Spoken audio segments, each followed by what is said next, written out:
Allahu Akbar, Allahu Akbar. Untuk berbagi dengan kita semua, yaitu setiap awal bulan di hari Selasa, di hari Kamis. Itu kalau dosen itu pancing mahasiswa, apakah dia ikut atau tidak? Begitu mana caranya? Masuk ke ini. Pengaruh kopi. Ya. Alhamdulillah. Alhamdulillah laqad khalaqnal insana fi ahsani taqwim. Asyhadu an la ilaha illallah wahdahu la syarika lah. Wa asyhadu anna Muhammadan abduhu wa rasuluh. La nabiyya ba'da. Allahumma shalli wa sallim ala sayyidina Muhammad wa ala Muhammad. Kama shallaita ala Ibrahim wa ala Ibrahim fil alamin innaka Hamidum Majid.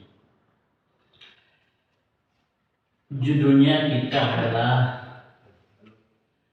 Kemujizatan dan Kelesatan Al-Quran.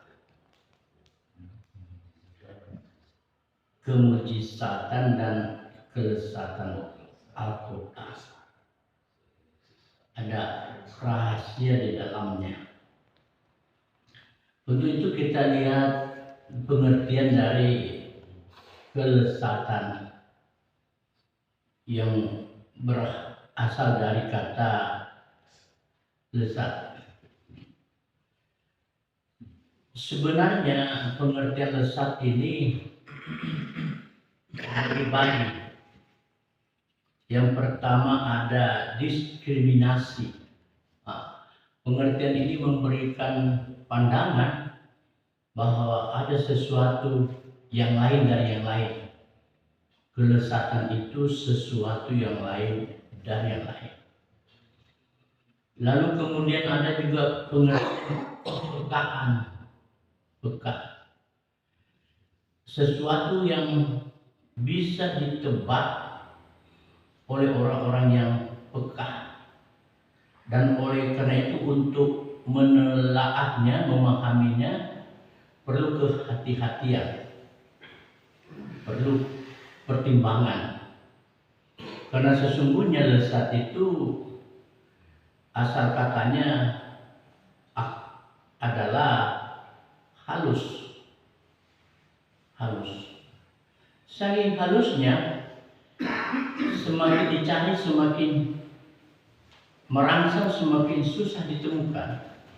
Begitu halusnya, sehingga ini dipindahkan ke lesatan ini dipindahkan kepada istilah makan. Kalau kita makan itu, kita mengunyah, ada sesuatu yang kita rasa dan selalu cari. Karena enak kita selalu punya. Belum ditemukan karena masih ada di depan kita hidangan, ditelan lagi. Dikunyah terus. Begitu halusnya tidak ditemukan, dan itulah disebut dengan kelesatan. Sesuatu yang lesat. Jadi orang selalu cari pada kunyah terakhir belum ditemukan sampai suatu terakhir. Begitu halusnya itu sehingga disebut lesat itu makanan, karena selalu dicari. Antonim atau perbedaan dari lesat itu adalah kasar. Jadi lesat itu halus, antonimnya kasar. Saya ingin berbagi dengan kita mengenai ini. Pengertian lesat ini yang tadi agak rumit, semakin dikunyah dicari tidak ditemukan, makin dicari makin merangsang. Ada istilah baru, istilah lain yang disebut dengan herediter. Herediter itu semakin digunakan semakin berfungsi. Herediter semakin digunakan semakin berfungsi. Contoh konkret misalnya kaki, telapak kaki. Orang tua kita di kampung atau keluarga di kampung itu naik turun gunung ke sawah, tidak pakai sepatu, tidak pakai alas kaki, tidak pakai sandal. Kita di kota itu selalu pakai sandal, pakai sepatu. Selalu ganti sepatu, selalu ganti sandal.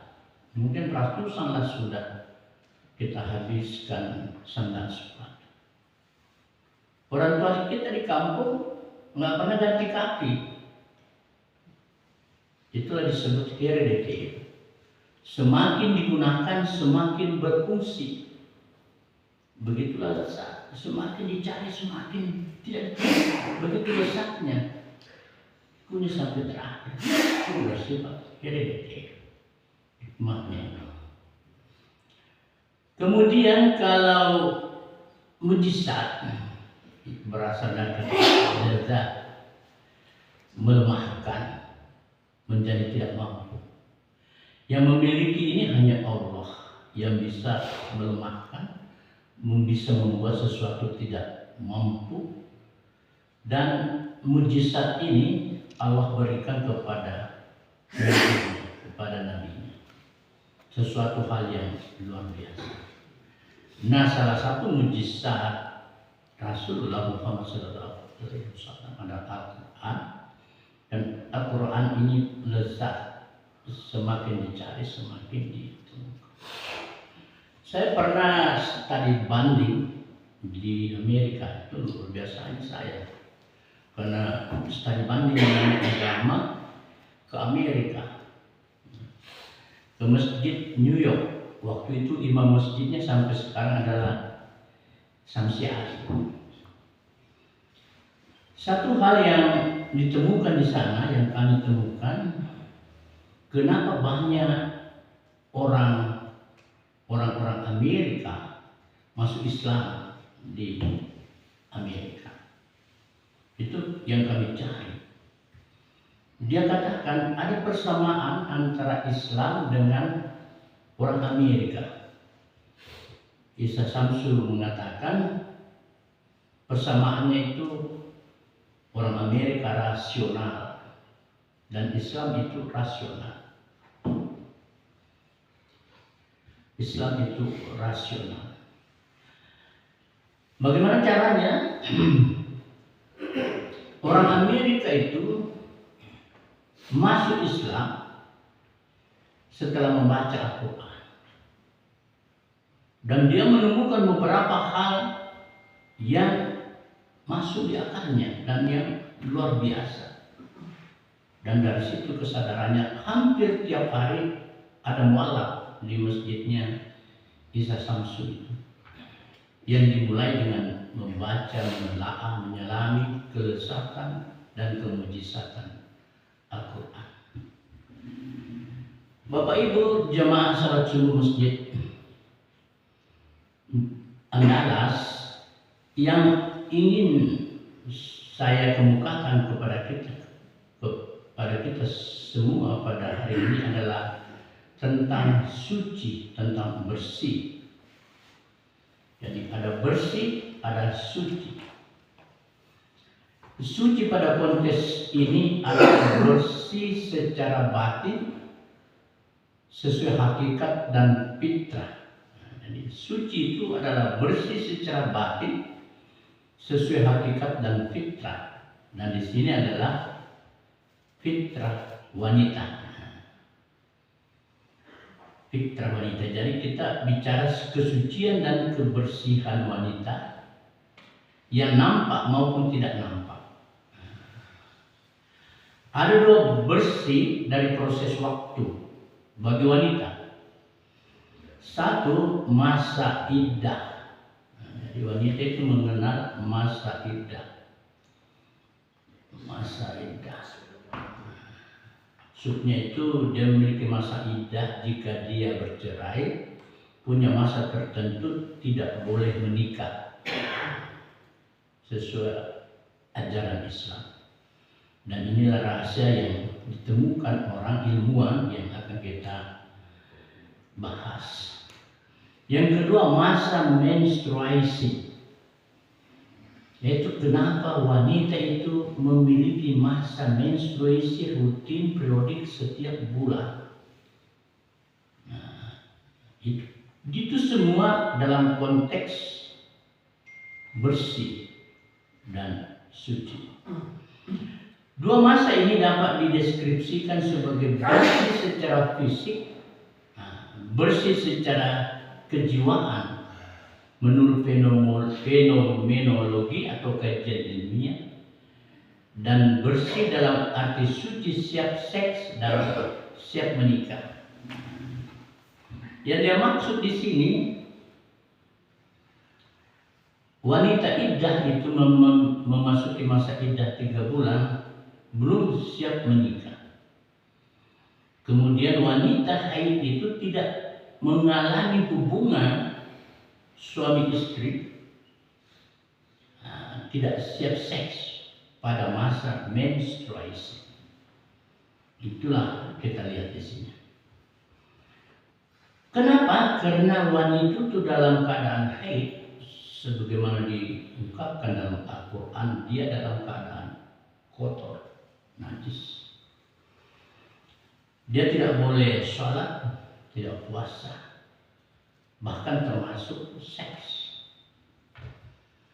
Tetapi di dalam ayat Al-Quran yang mengenai ini banyak yang atau ada yang kebablasan, artinya dilarang seks pada menstruasi tapi suaminya melakukannya. Terjadi. Terjadi, pasti kita lihat.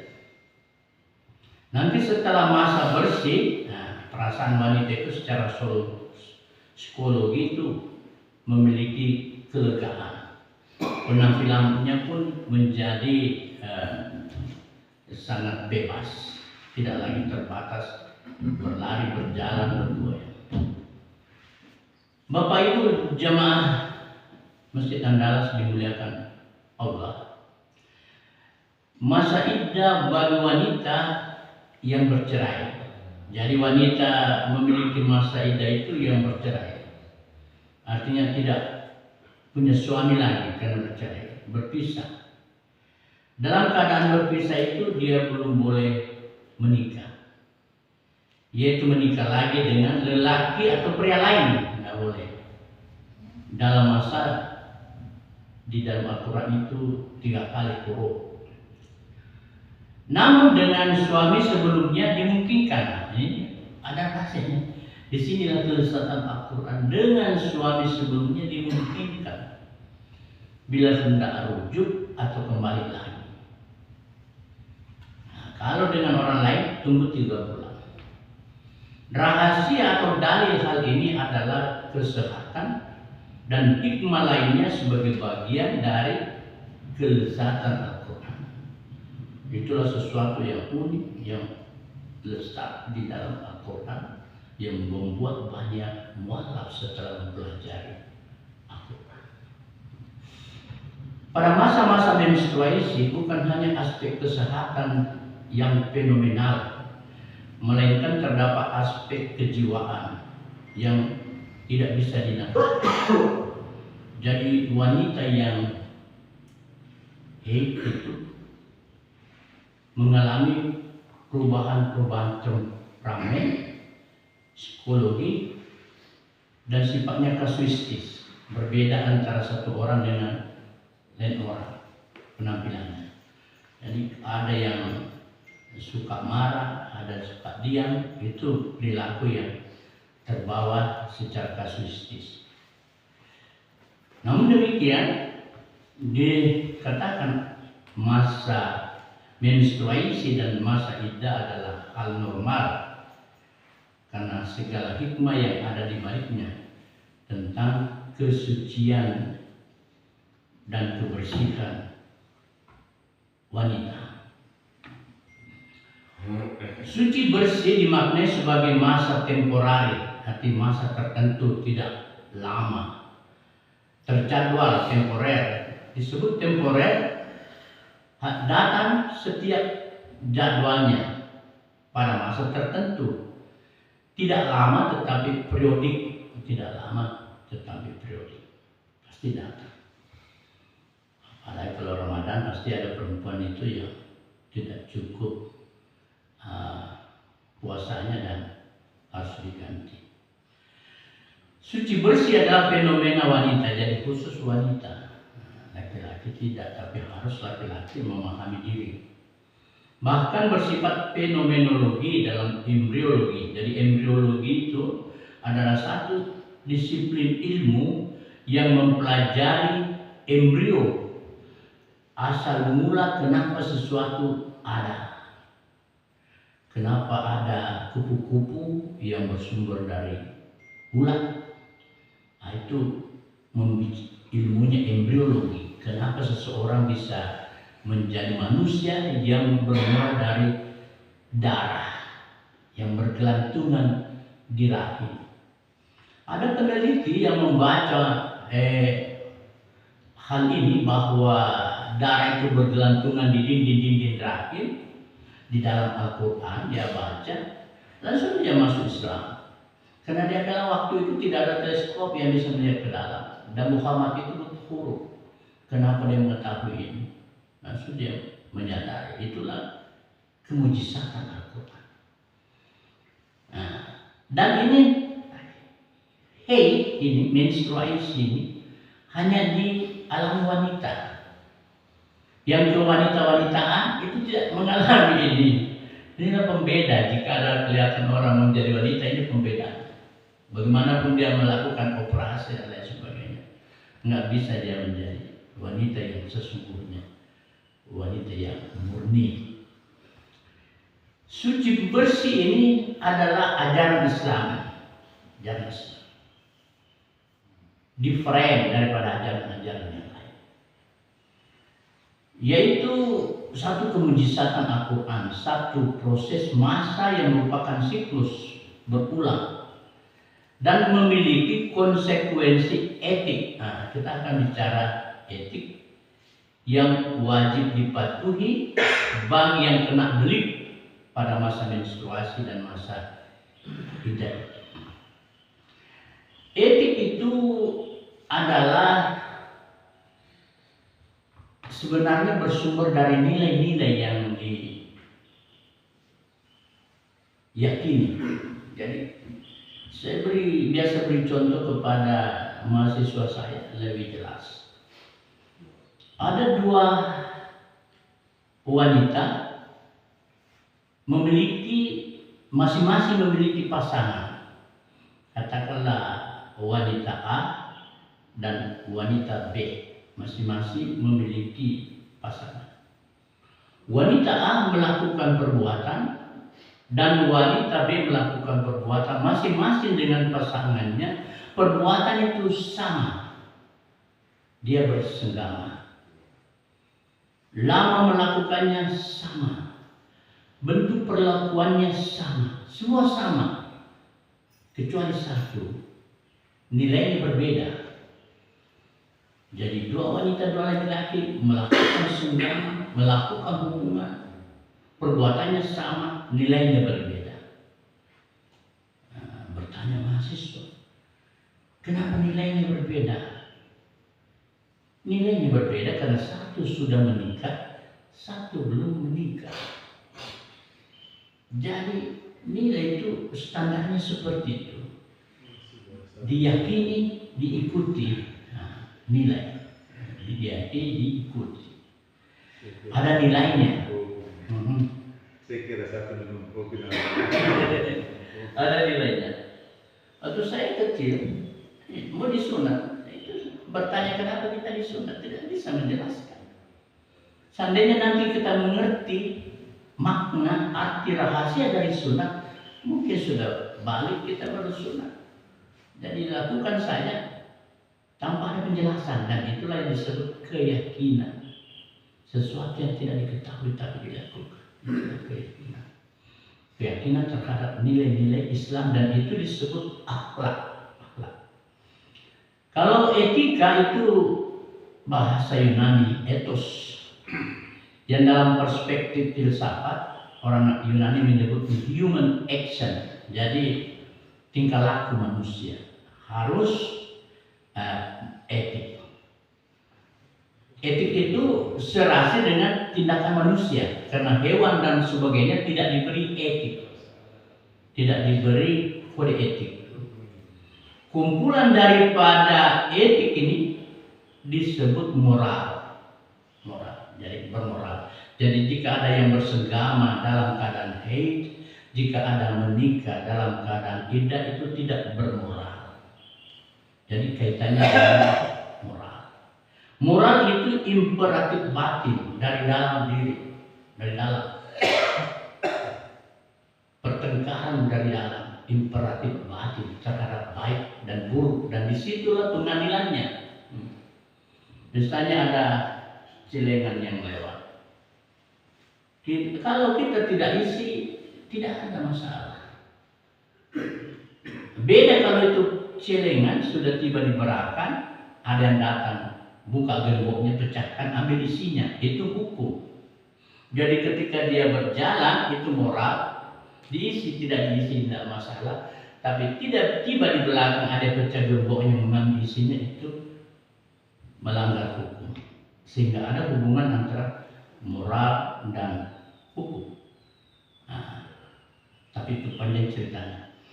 Kedua-duanya ini, etik, moral, menyatu di dalam apa yang biasa kita sebut dengan akhlak. Jadi akhlak itu menyatu antara etika dengan moral. Akhlak Islam. Berakhlak, punya etik itu mencegah kebatilan, yaitu mencegah kebatilan, perbuatan-perbuatan batil, yaitu perbuatan-perbuatan yang dilakukan bukan pada standarnya, bukan pada standar, disebut batil. Bahkan kalau kita melakukan perbuatan bukan pada standarnya, biasa dikatakan tindakan zalim, zolim, keluar dari standar zolim.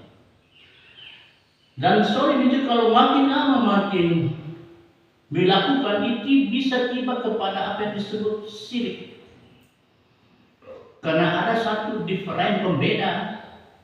Kalau kita lakukan ini, kita menduakan Allah. Saking seringnya kita berbuat batil, saking seringnya berbuat zalim, tiba pada perbuatan syirik. Sesuatu meninggalkan Allah.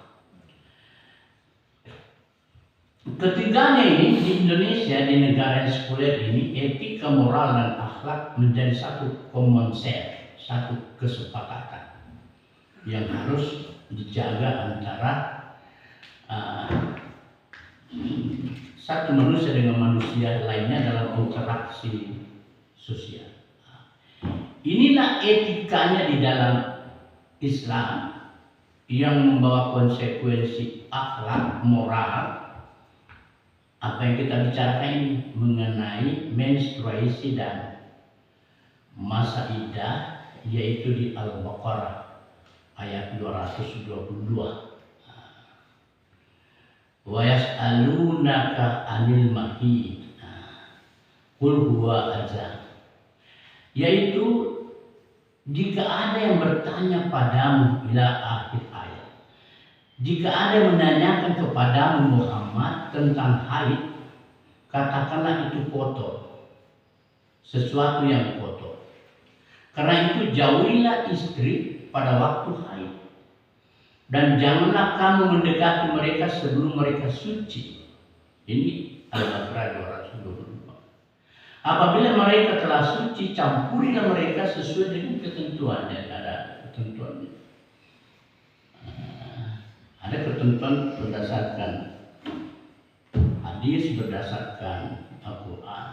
Tetapi ada juga ketentuan-ketentuan lain yang diperintahkan Allah kepadamu. Jadi kita punya ketentuan-ketentuan diperintahkan yang harus kita hukumi, termasuk di dalam melakukan hubungan-hubungan yang sifatnya pribadi. Begitu detailnya Islam mengurus umatnya. Termasuk tidur, masuk kamar mandi, keluar kamar mandi, bahkan keluar masjid. Yang lebih dulu melangkah ke tanah, ke kiri, supaya ketinggalan tetap di dalam masjid sebelumnya. Luar biasa kan, berdiri bulu-bulu. Sungguh Allah menyukai orang-orang yang tobat dan menyukai orang yang mensucikan diri. Ini tadi yang dikatakan kaum mufassirin di akhir ayat ini. Sungguh Allah menyukai orang yang tobat. Kenapa ini ada di dalam ayat ini? Karena sudah dipahami ada yang telah melanggarnya, dan kalau sudah melanggarnya harus tobat, tidak melakukannya lagi setelah mengerti, memahami kaidah-kaidahnya di dalam. Hampir selesai Bapak Ibu yang dimuliakan Allah. Ini pembuktian ilmiahnya. Jadi ada seorang embriologi ilmuwan yang membuktikan ayat ini, dan setelah itu dia masuk Islam. Bahkan dia menjadi orang yang banyak menyuarakan kebenaran Islam. Namanya Wilhelm Albert. Dia berasal dari Einstein Institute. Bisa kita lihat di Google di mana itu Einstein Institute. Ada di sini, tapi kalau saya baca makan waktu. Dia adalah spesialis embriologi. Dia masuk Islam setelah memahami kebenaran ilmiah dan kemujizatan Al-Quran, terkhusus tentang masa iddah dan cerai bagi wanita. Ilmu modern perspektif iddah dikenal istilah sidik sperma. Jadi di dalam ilmu modern itu yang berkait dengan iddah, karena dia pelajari karena ada masa iddah, dia temukan ada yang disebut sidik sperma pria. Jadi setiap perempuan itu yang sudah melakukan hubungan laki-laki ada sidik, bukan sidik itu tapi sidik sperma. Ada sidik sperma, yaitu sidik sperma ini mengandung 62 protein. Jadi dia 62 protein banyak di dalam, satu kali berhubungan tertinggal. Sidik sperma bagi pria, bagi wanita mengandung komputer. Jadi sidik sperma pria itu bagi wanita mengandung komputer, yang artinya terekam. Dia menyimpan kode pria yang menggaulinya. Jadi dia menyimpan kode pria yang menggaulinya ada di dalam. Apabila sang wanita memasukkan lebih dari satu kode, jadi dia berhubungan lebih dari satu perempuan, laki-laki, dia bersenggama lebih dari satu laki-laki, maka seolah-olah menginfeksi komputer dengan risiko cacat dan penyakit-penyakit lainnya yang menjijikkan.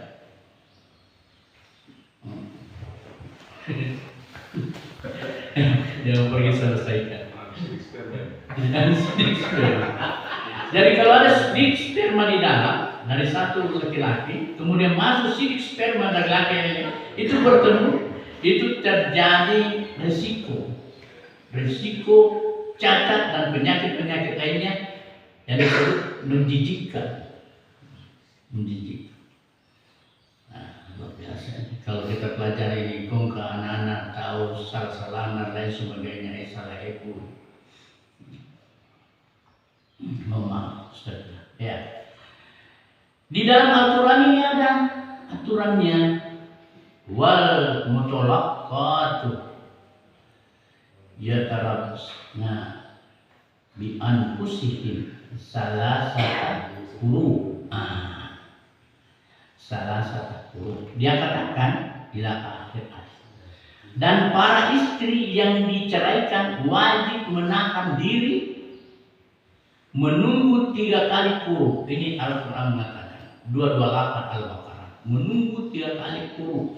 Yang disebut 3 kali quru itu 3 kali haid, untuk mengeluarkan yang 62% protein sidik sperma. Tidak boleh bagi mereka menyembunyikan apa yang diciptakan Allah dalam rahimnya. Tidak boleh dia pura-pura tidak tahu bahwa tidak ada. Jika mereka beriman kepada Allah dan hari akhir, dan para suami mereka lebih berhak kembali kepada mereka, dan itu suami bisa kembali pada masa itu karena dia menemukan bertemu sidik sperma yang sama. Tidak boleh dengan sidik sperma yang lain. Nah, jika dia menghendaki rujuk bisa rujuk. Nah, seperti itu di dalam Al-Quran ini, Al-Baqarah 282. Tetapi mari kita lihat ini. Rahasia haid wanita di balik masa iddah 3 bulan. Masa iddah bisa disebut masa penantian bagi wanita bercerai jika dia hendak menikah lagi. Ini coba sebenarnya bagus kalau wanita. Kalau kita ini juga pasangannya, jadi kita harus memahami. Masa iddah itu wanita menuju suci bersih. Jadi masa iddah disebut wanita menuju suci bersih. Nah, ini saya tahu karena saya mengajar di UNIMES. Universitas Menggariskin itu sedikit-sedikit lagi menjadi sekolah kesehatan, perawat, bidan dan lain sebagainya. Ada pimpinan saya selalu salah di sini. Masa iddah bagi wanita itu menuju suci. Haid pertama menghilangkan sperma pria. Jadi 1 bulan itu menghilangkan sperma pria hanya 32 sampai 35% yang keluar. Haid kedua, jadi bulan kedua, haid kedua menghilangkan 67% sampai 72%. Dan nanti pada haid ketiga keluar 99,9%. Dan itulah rahasia kelezatan Al-Quran, kemujizatan Al-Quran yang diteliti oleh ilmuwan, menemukan ini selama 3 bulan baru bersih itu rahim. Nah, disebut dalam Islam masa iddah. Dan di dalam Islam disebutkan jangan, tidak boleh. Tapi secara ilmiah setelah ditelusuri ini rahasia, inilah kelezatannya. Kenapa wanita mengalami masa iddah jika ingin menikah lagi? Ada penelitian mengenai fenomenologi janda. Ada aspek psikologi sebagaimana telah diungkapkan juga bagi janda yang menyebabkan sidik sperma. Sidik sperma janda itu menempel lebih kuat sehingga membutuhkan ukuran masa lebih lama, 4 bulan 10 hari. Jadi artinya yang lain sudah lama dia menjanda. Makin lama dia makin menempel itu. Nah, 10 bulan 10 hari. Ada penelitian janda 4 bulan, bukan 10. Hah? 4 bulan 10 hari. Ya, 4 bulan 10 hari. Tak balik. Bahaya kalau 10 bulan. Ada penelitian janda. Penelitian janda ini sampelnya Muslim Afrika. Jadi Muslim di Afrika, di Amerika. Jadi ada Muslim Afrika di Amerika menjadi sampel penelitian janda. Ditemukan bahwa mereka hanya mengandung sidik sperma suami mereka. Nah, jadi Muslim Afrika setelah diteliti menjadi sampel, dia hanya mengandung sidik sperma suami mereka. Jadi bawah. Berbeda dengan wanita-wanita Amerika liberal. Berbeda dengan wanita-wanita Amerika liberal.